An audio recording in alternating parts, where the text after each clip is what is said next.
ছেলে মেয়েগুলোকে মা পড়াতে হবে। রোজা রাখবেন, তাহলে আপনাদের বলে যাচ্ছি, পয়সা নাই, রোজা রাখবেন। কি বলছি মা, বুঝতে পেরেছেন? অর্থের অভাবে পড়াতে পারছে না, রোজা রাখবেন, খাবেন না সারাদিন, তাও ছেলে মেয়েগুলোকে পড়ান। আর নাহলে আজকে একটা তামান্না গেছে, দেখবেন পুরো গ্রামটা শেষ করে দেবে। আমাদেরকে দিয়ে আমাকে মারাবে, বাইরের লোক আসবে না মারতে আমাকে দিয়ে আমার লোকই মারাবে, কারণ আমার শিক্ষা কম। আমার ছেলের হাতে লাঠি তুলে দিলে সহজ হবে। আমার দাদুরা দেখুন, আপনাদের গ্রামে দেখুন, খারাপ লাগবে, দাদুরা দেখুন কারো নেতার হয়ে লাঠিয়ালগিরি করেছে, এখন বাপেরা লাঠিয়ালগিরি করছে, তারপরে ছেলেগুলোকে আবার দেখুন এরকম বোম বাঁধার বাহিনী বানাবে, তার ছেলেকে বানাবে।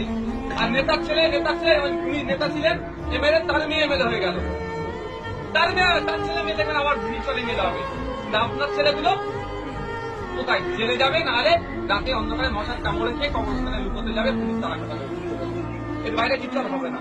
তাই অনুরোধ মায়েদের বলছি, রোজা রাখবেন, একবেলা খাবেন না, ছেলে মেয়েগুলোকে পড়ান, তাহলেই সমাজ পরিবর্তন হবে, তাহলেই মাথা তুলে ভাবতে পারবে, নাহলে কুকুর বিড়ালের মতো জীবনযাপন হবে। এর বাইরে আর কিচ্ছু হবে না, কুকুর বিড়ালের মতো জীবনযাপন হবে।